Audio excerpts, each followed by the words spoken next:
Entonces, a manera introductoria, si recordamos un poco de mitología, recordaremos pues que Pigmalión, en esa persecución por la perfección, él no le fue muy bien en la parte sentimental, puesto que cada vez que encontraba una mujer, le encontraba una imperfección, no encontraba la mujer perfecta. Pigmalión cuenta la mitología que él estaba, él estaba muy obsesionado con la perfección, eh, y siempre encontraba algún defecto, algo malo.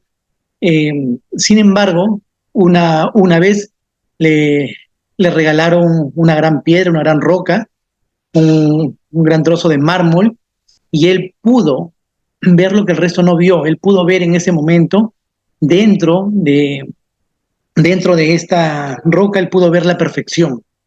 Esta perfección fue el tallado de una mujer, del cuerpo de una mujer que luego, tiempo después, le puso el nombre Galatea.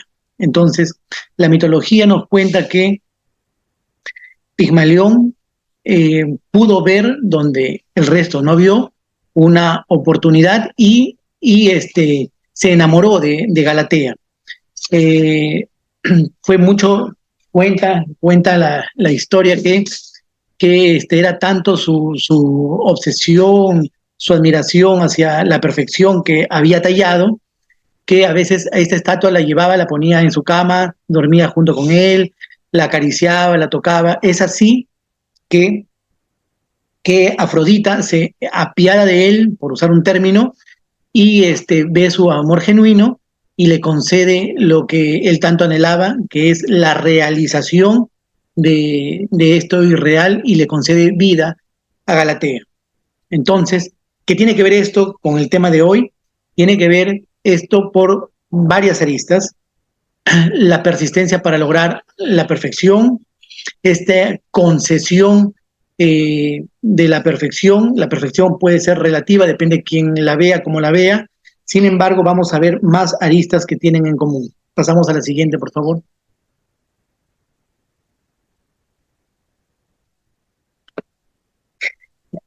Lo que vamos a ver hoy día son dos conceptos, dos constructos bien claros. Por un lado, plagio en tiempos de inteligencia artificial.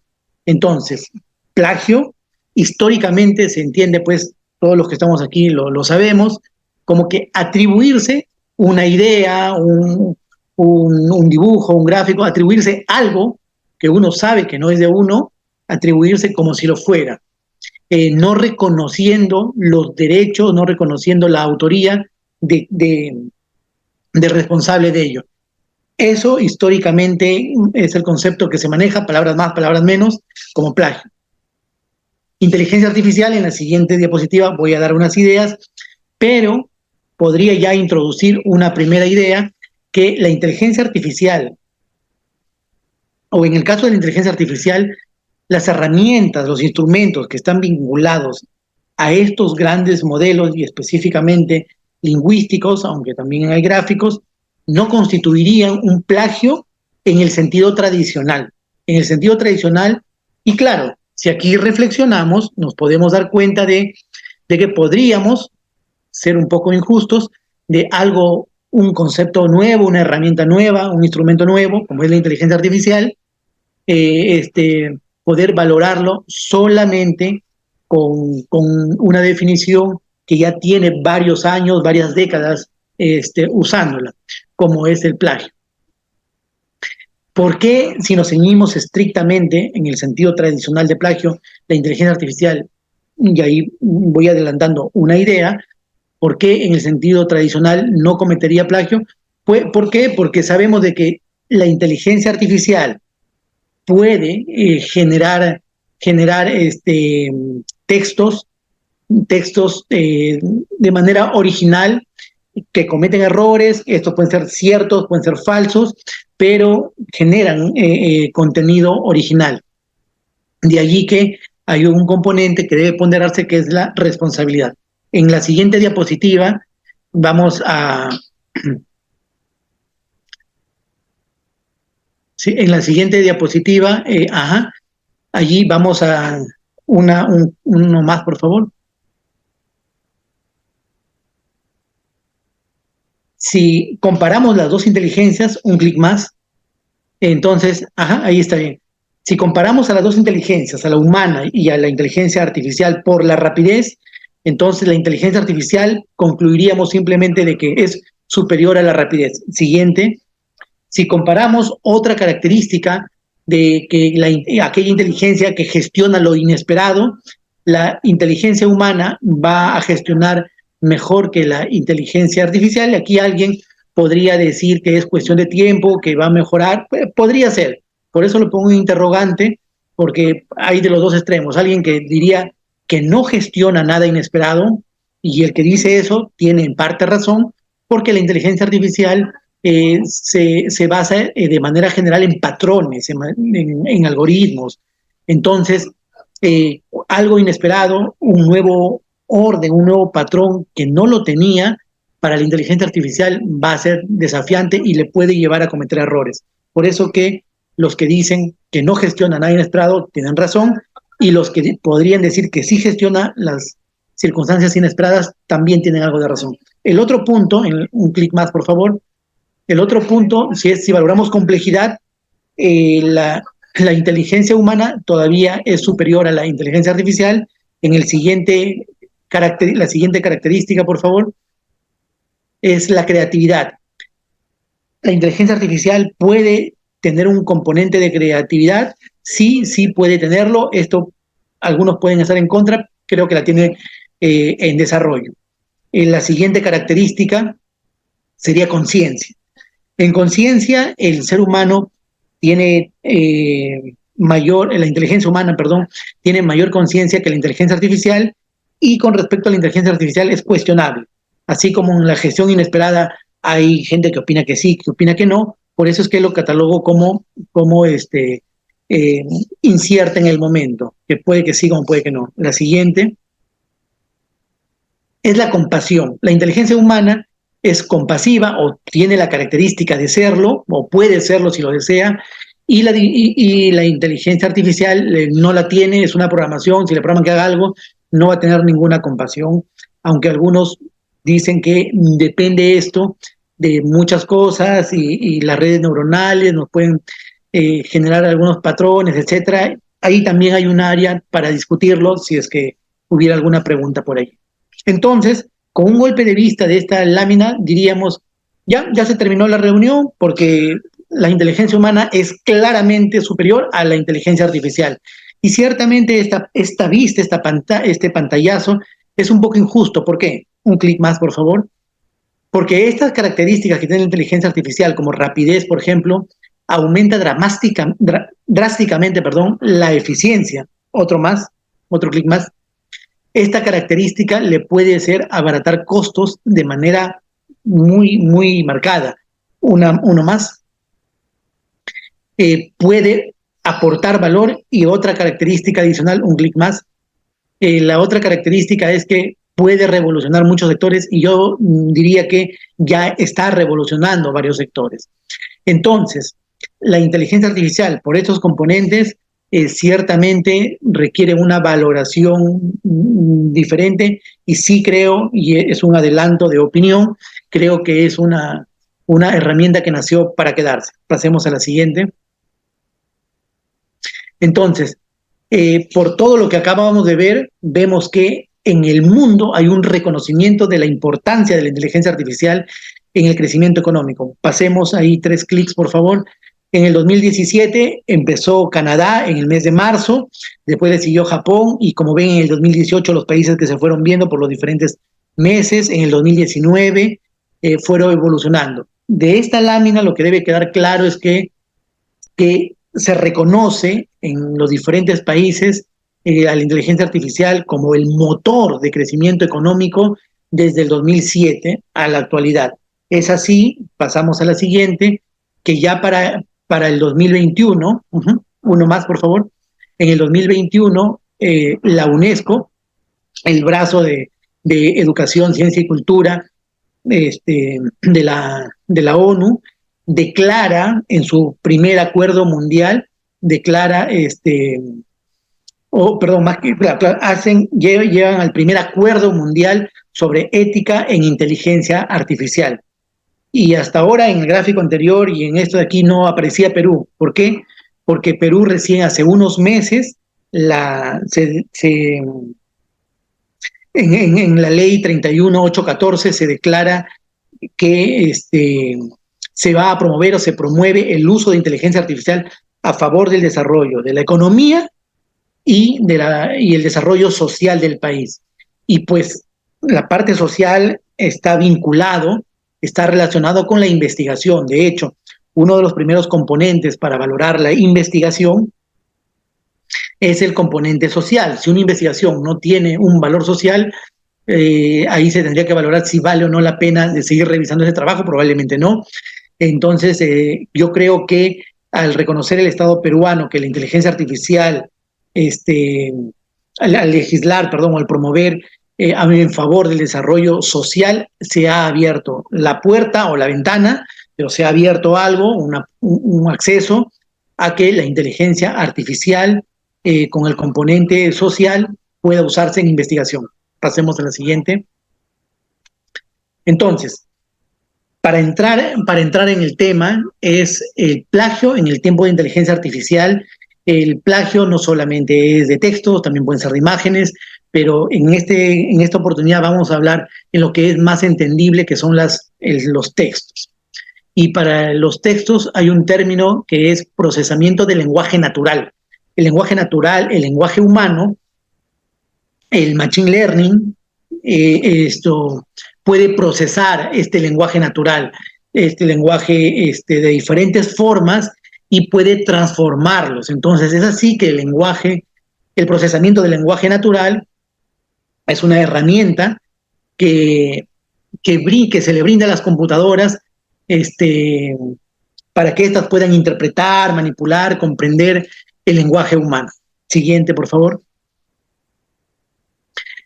Hay varios escenarios donde se utiliza estas herramientas. Aquí algunos ejemplos: BARD, ChatGPT, Bing. El que más probablemente resuene aquí en los presentes sea ChatGPT. Siguiente. Por eso es que me voy a permitir, siguiente, hablar rápidamente del plagio usando esta tecnología.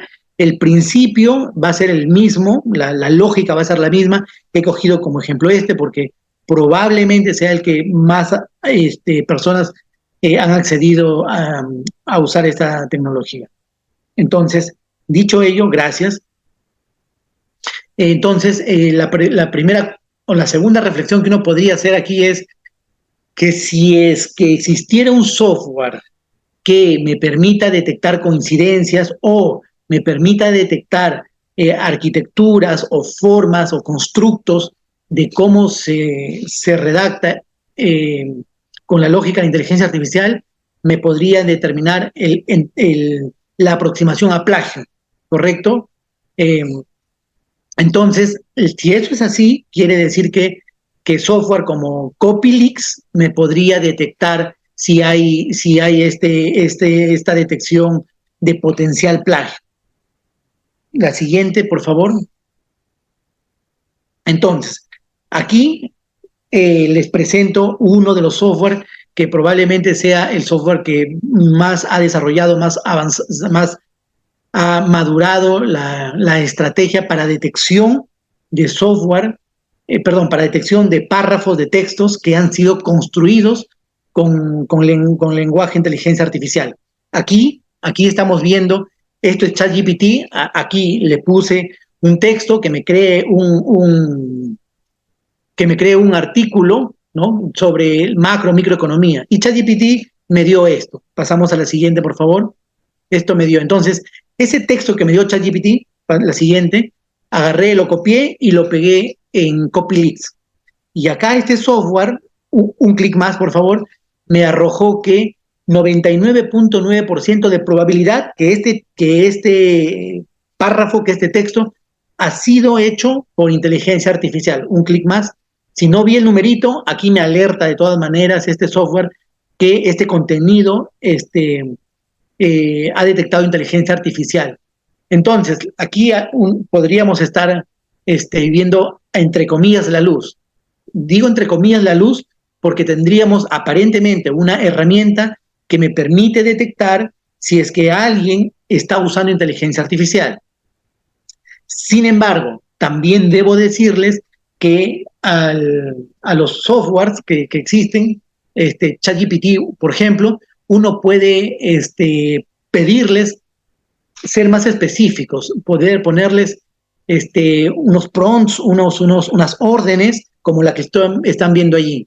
Aquí yo le he puesto, te voy a copiar un texto para que aprenda los patrones de escritura de este autor. Después copiaré otro texto para que lo adaptes a esos patrones de escritura. Entonces aquí, por ejemplo, ustedes pueden ir haciéndolo si gustan o lo hacen en otro momento. Ustedes le dan esa orden al ChatGPT que aprenda un lenguaje. Entonces yo me voy, no sé, a Pablo Neruda, al autor que ustedes quieran, al autor que ustedes quieran y copian cómo el autor, la persona, cómo ha escrito ese lenguaje puramente humano, le ponen, le pegan ahí en ChatGPT, el ChatGPT aprende cómo redacta un humano y después en el ChatGPT le pone lo que está en la siguiente imagen.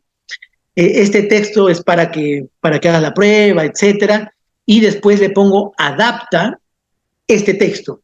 Ese texto que me creó inicialmente ChatGPT, que cuando lo pasé en el detector de inteligencia artificial me dijo 99.9 ha sido redactado por inteligencia artificial, ahora ese texto lo pego aquí y le pido que me adapte este texto a lo que acaba de aprender. La siguiente.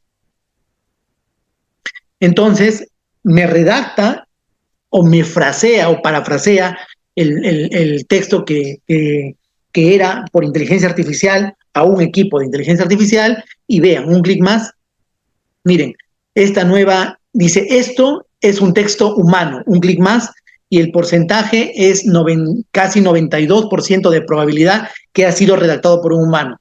Entonces, hasta acá nos estamos dando cuenta cómo es que un texto que se redactó con inteligencia artificial, existe otro software que me permite decirme que fue redactado por inteligencia artificial, pero yo puedo cambiar, yo puedo darle ciertas órdenes al ChatGPT para que humanice el texto y los algoritmos que existen para detección de inteligencia artificial no lo detecten. Entonces, lo que tenemos, y ya para ir terminando y dar unos minutos para las preguntas, el conversatorio que vaya a haber, es que vemos que las herramientas que tenemos para detectar son altamente vulnerables. Aspirar en el momento, aspirar a tener una herramienta para ver si alguien está usando sus párrafos con inteligencia artificial son vulnerables. Entonces, yo me imagino que hace varios años, cuando empezaron a aparecer los software de estadística, antes me imagino que se hacían los cálculos manualmente y creo que hubo una oposición en su momento sobre esos software. Después los tiempos han ido avanzando y ahora no es ningún problema que uno use un software de bioestadística para calcular un tamaño muestral o hacer diferentes pruebas estadísticas. Hay que decir qué cosa uno está usando, etcétera. Entonces, lo que creo es que el plagio en el tiempo de inteligencia artificial o las redacciones en el tiempo de inteligencia artificial deben de transparentarse, y aquí voy a poner un pero. Deben decirse que se han hecho con inteligencia artificial, y el pero, desde un punto de vista académico, es que quien investiga, el fin de una investigación es aportar nuevo conocimiento y hacerse obviamente responsable de lo que está aportando. Entonces, cuando uno tuviera un párrafo redactado con inteligencia artificial, tiene que declararlo, debe declarar que ha sido generado por inteligencia artificial. Y obviamente no puede hacer todo el artículo, la publicación con pura inteligencia artificial. Si me preguntan si existe un punto de corte, no existe hasta donde he revisado un punto de corte para decir, sí, bueno, hasta aquí te permito tipo Turnitin, que diga, si es 20% de similitud, pasa, si es más de 20, no pasa. Es más, cuando se le pregunta al mismo Turnitin, ellos no son categóricos en dar un punto de corte. Hay algunas instituciones que dicen 25%, 20%, 15%, es relativo. Entonces, para, para el tema de inteligencia artificial y plagio, no hay un punto de corte, es decir, si alguien ha hecho 70% del escrito con inteligencia artificial, eso ya sería plagio, si es menos, no hay un punto de corte. Lo que sí hay es el buen criterio que se tiene para evaluar y ver pues qué tanto está aportando la persona. O sea, la persona que investiga busca mostrar la evidencia y aportar al conocimiento. Eso es lo que tendría que decir como otra conclusión. Creo que con esta terminamos. Pasamos a la siguiente, por favor. Sí, tengo tres conclusiones y pasaríamos a las preguntas. En base a lo que hemos estado conversando, recordar que si nos ceñimos a la definición tradicional, clásica, que actualmente está vigente, el uso de inteligencia artificial no constituye plagio, porque no está copiando de un lado para pegarlo en otro sin reconocer los derechos del primero, sino que a través del procesamiento del lenguaje natural lo que está haciendo es construyendo, creando nuevas ideas. La segunda conclusión es que se debe consignar de manera explícita cuando se usa inteligencia artificial. Cómo combatir o cómo afrontar, más que combatir, cómo afrontar el plagio en época de inteligencia artificial, es que si no se declara, sí habría una actitud sospechosa de quien lo haga, porque las personas, los investigadores, deberían declarar si lo usaron. Y la tercera conclusión sería que no existe un punto de corte para establecer hasta dónde es aporte del investigador o es aporte de la inteligencia artificial. No existe un punto de corte. Yo creo que más adelante vamos a ir teniendo más claridad y creo que estas son las tres conclusiones más resaltantes. Muchísimas gracias.